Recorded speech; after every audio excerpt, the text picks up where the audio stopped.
before either of us even existed. You tried killing my mother, Sarah Connor. You killed my father, Kyle Reese. You will not kill me. Hello all you out there in internet land, this is Chatzu here with my initial review for Terminator Salvation. Now, I went to see this on Saturday night, and I gotta say, this is probably one of the most disappointing movies I've seen in a long time. I don't know, maybe it was the fact that I got myself too hyped up, especially after Star Trek, which still gotta do the review for that, but anyway. I went to see this movie, and as I'm watching it, I don't know, something just doesn't feel right. You know, maybe it's the fact that, like a lot of people are saying, it doesn't feel like a Terminator film. Which a lot of people are saying, you know, okay, yeah, it's rebooting the franchise, it's got its own style. Well, that's all well and good, but first and foremost, this is a Terminator film, or at least it's supposed to be. And I'm sorry, if it's a film in a certain franchise, you gotta at least make an attempt to somewhat capture the feel of what made the franchise so successful and so well loved in the first place. Now, I've broken this down to categories of what's good about the movie and what's bad about the movie, because I don't hate it. The good things about it, first of all, were the look of the movie. You can tell the people that designed this movie, the look of it, the locations, they really knew what they wanted on the screen. That was pretty obvious. Also, the special effects, especially when it came to the action and the Terminators themselves. There's a lot of old school, models, animatronic stuff you don't really see a lot of anymore. Which, of course, in this movie they're brought to us by the one and only Stan Winston Company. May he rest in peace. And, that aspect of it I really liked. I'm like, yes, old school special effects, baby. And the second half of this movie was actually pretty good. Lots of nice action in it. Also, overall, the acting in this movie was pretty decent. Nothing really spectacular, but overall, very solid performances. And as for the bad parts of the movie, the first part of this movie is by far the closest I have ever come to falling asleep in the theater. It was dull. Even the action in the first half of this movie just about put me to sleep.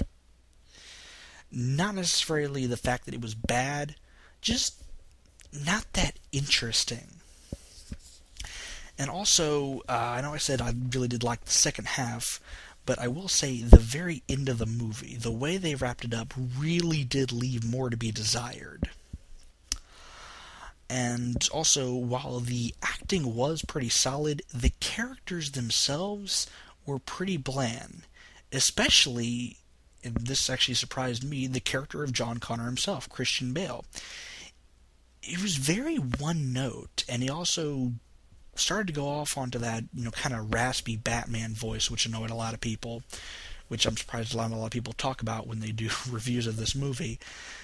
I mean, he just played it a little too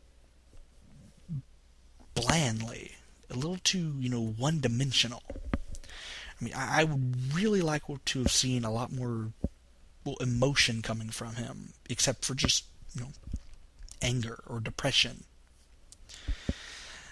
Also, the apparent, plot twist that people like to talk about, not quite a plot twist. And, of course, for anyone who doesn't know already what I'm talking about, I mean, the guy who's, half man, half machine.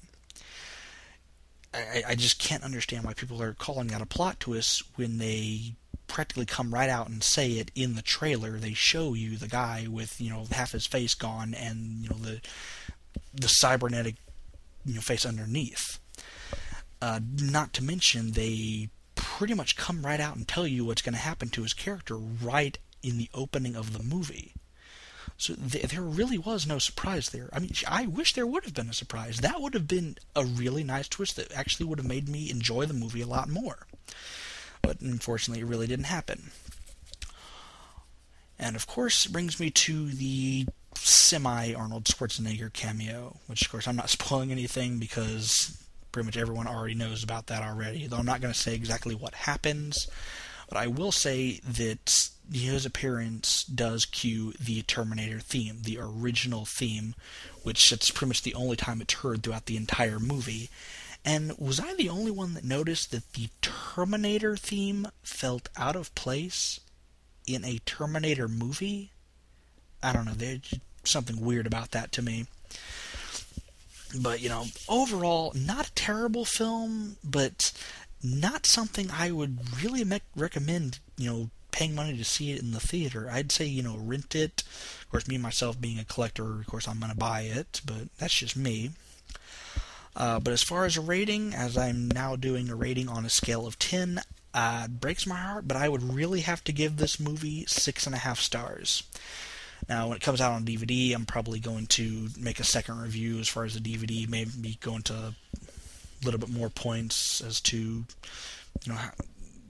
what parts I liked, what parts I didn't like. But until then, that is my initial review of Terminator Salvation. Once again, 6.5 stars out of 10. And this is Chatzu, signing out.